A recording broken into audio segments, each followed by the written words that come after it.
Now student, आज के lecture का लास्ट क्वेश्चन है, question number 5। If cos alpha cos beta cos gamma is equal है sine alpha sine beta sine gamma is equal to 0, then show that. हमने ये two identities को prove करना है, यानी cos alpha cos beta cos gamma equals to sine alpha sine beta sine gamma equals to 0, यानी ये वाली term भी इक्वल्स टू 0 है और ये वाली टर्म भी इक्वल्स टू 0 है। देन हमने ये वाली चीज़ें जो है वो यूज़ करनी है। अब आपको इस क्वेश्चन के लिए पता होना चाहिए कि आइलर आइडेंटिटी क्या होती है। आइलर आइडेंटिटी के बारे में मैंने आपको पहले भी बताया था। आइलर आइडेंटिटी ई एक्सपोनेंशियल पावर थीटा हो तो हम इसको लिख सकते हैं cause of theta plus iota sine of theta. अगर यहाँ पे थीटा की जगह कुछ भी हो सकता है, अगर यहाँ होता आयोटा अल्फा तो हम क्या लिखते, cos of alpha plus iota sine of alpha. और अगर हमारे पास लिखा हुआ हो जाए cos of gamma plus iota sine of gamma, तो हम इसको क्लोज करेंगे तो क्या बनेगा, एक्सपोनेंशियल आई, और यहाँ पे एंगल की जगह क्या आ जाएगा, गैमा आ जाएगा। तो आपको इसको क्लोज और ओपन करना आना चाहिए, ठीक है। अब क्वेश्चन में हमारे पास जो गिवन कंडीशन है, उस गिवन कंडीशन को हमने सेपरेट करके लिख लिया। Cos alpha cos beta cos gamma equals to 0 और sine alpha sine beta sine gamma equals to 0। हमने ये दोनों चीज़ें जो है वो अलग अलग कर लिख ली हैं।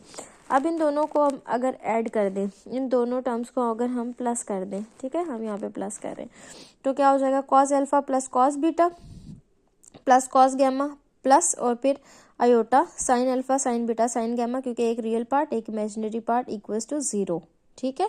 अब हम कंपेयर कर लेते हैं एक रियल को एक इमेजिनरी के साथ, तो ये कॉस अल्फा कंबाइन हो जाएगा आयोटा साइन अल्फा के साथ, बीटा को बीटा वाली वैल्यू के साथ कंबाइन कर लें और गैमा को गैमा वाली वैल्यू के साथ कंबाइन कर लें, ठीक है। तो कॉस अल्फा और iota sine alpha, cos beta और iota sine beta, sine alpha sine gamma और आयोटा साइन गैमा हो जाएगा, ठीक है।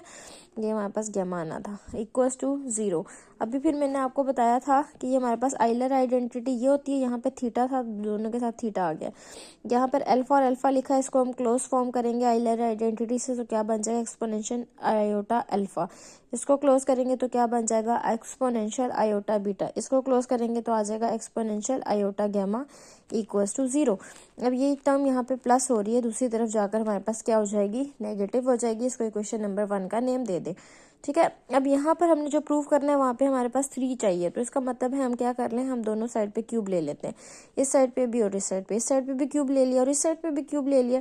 तो a plus B whole cube का फॉर्मूला क्या होता है, A cube plus 3a square B plus 3ab square plus B cube, ठीक है। तो a की वैल्यू हमारे पास है एक्सपोनेंशियल आयोटा अल्फा और b की value exponential iota beta. So ये क्या हो गया, a cube plus 3a square B plus 3ab square plus b का क्यूब इक्वल्स टू 3। इसको ओपन करेंगे तो क्या बन जाएगा, -3 और यहाँ पर आ जाएगा ओवर गैमा, ठीक है। तो ये हमारे पास ये वाली चीज़ आ गई है।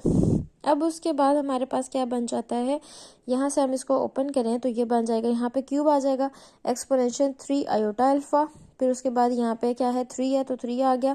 फिर a की वैल्यू क्या थी, a की वैल्यू ये है, उसका हमने स्क्वायर ले लिया, b की वैल्यू एज इट इज़, फिर 3a की value as it is, b का स्क्वायर प्लस b की वैल्यू और उसका क्यूब, और ये वाली टर्म हमारे पास एज इट इज़ आ गई है, ठीक है।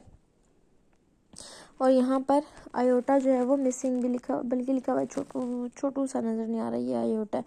अब यहाँ से हमने क्या किया है कि इस वाली टर्म के अंदर, इन दोनों टर्म्स के अंदर, ये वाली जो टर्म्स हैं इसके अंदर हमारे पास क्या कॉमन आ रहा है, 3 एक्सपोनेंशियल आयोटा अल्फा और एक्सपोनेंशियल आयोटा बीटा।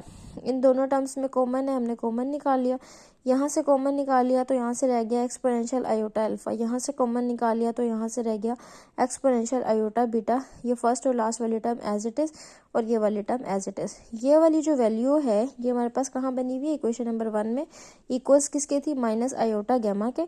तो इन दोनों की जगह हम क्या लिख सकते हैं, exponential minus exponential iota gamma, इनकी वैल्यू का आंसर हमने यहाँ पे पुट कर दिया।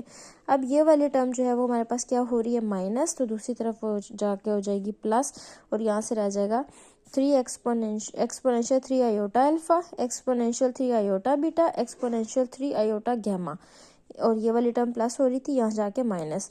यहाँ पे बेसिस सेम है तो पावर क्या हो जाएंगी, ऐड अप हो जाएंगी। तो यहाँ पे हम क्या करेंगे, एक्सपोनेंशियल और आयोटा को हमने कॉमन निकाल लिया, अंदर से रह गया alpha plus beta plus gamma, ठीक है। अभी हमारे पास क्लोज फॉर्म है, इसको हम ओपन करेंगे तो क्या बनेगा, cos 3 alpha plus iota sign 3 alpha, ये वाली फॉर्म। इससे ये बना सकते हैं, इससे ये बना सकते हैं। ये क्लोज फॉर्म थी, अब हम इसको ओपन कर रहे हैं तो क्या आ जाएगा, cos 3 alpha plus iota sign 3 alpha. इसको खोलेंगे तो क्या बनेगा, cos 3 beta iota sine 3 beta. इसको ओपन करेंगे तो क्या बनेगा, cos 3 गैमा और आयोटा साइन 3 गैमा। ठीक है, इसको ओपन करेंगे तो 3 बाहर ही रह जाएगा और क्या आ जाएगा, कॉस, यहाँ से एंगल क्या है, alpha plus beta plus gamma plus iota sine alpha plus beta plus gamma. Real को रियल के साथ और इमेजिनरी को इमेजिनरी के साथ कंपेयर करें तो हमारे पास ये वाली दोनों आइडेंटिटीज प्रूव हो जाएंगी। इसका सारा रियल पार्ट हमारे पास क्या है, इसका रियल पार्ट है हमारे पास, यहाँ से रियल है cos 3 alpha plus cos 3 beta और यहाँ से cos 3 गैमा। ये लेफ्ट साइड से रियल पार्ट आ गए और राइट साइड का रियल पार्ट है 3 cos alpha plus beta plus gamma. Imaginary निकालेंगे तो यहाँ से हमारे पास ये वाला इमेजिनरी पार्ट है, ये इमेजिनरी पार्ट है और ये इमेजिनरी पार्ट है, sine 3 alpha plus sine 3 beta plus sine 3 gamma. और आयोटा नहीं लिखना क्योंकि इमेजिनरी, आयोटा सिर्फ इमेजिनरी को शो करता है। और यहाँ से 3 दोनों के साथ है क्योंकि ये बिग ब्रैकेट लगी हुई है ना, कर्ली ब्रैकेट, तो ये 3 इसके साथ और 3 sine alpha plus beta plus gamma. ये हमारे पास दोनों आइडेंटिटीज प्रूफ करनी थी और ये दोनों आइडेंटिटीज हमने प्रूफ कर ली हैं। यहाँ तक आपके पास आज का काम था। एक्सरसाइज 1.4 क्वेश्चन नंबर 1, 2, 3, 4 एंड 5 अच्छे तरीके से प्रैक्टिस करनी है, अच्छे तरीके से समझना है। इंट्रोडक्शन को अच्छे तरीके से समझ के फिर एक्सरसाइज के ऊपर आपने आना है क्योंकि सारी चीज़ें इंट्रोडक्शन में जो बताई गई हैं वही आगे जाके यूज़ होने वाली हैं। वहाँ से इंट्रो समझ आएगा तो सारा समझ आ जाएगा। टिल देन टेक केयर, अल्लाह हाफिज़ एंड फ़ी अमान अल्लाह।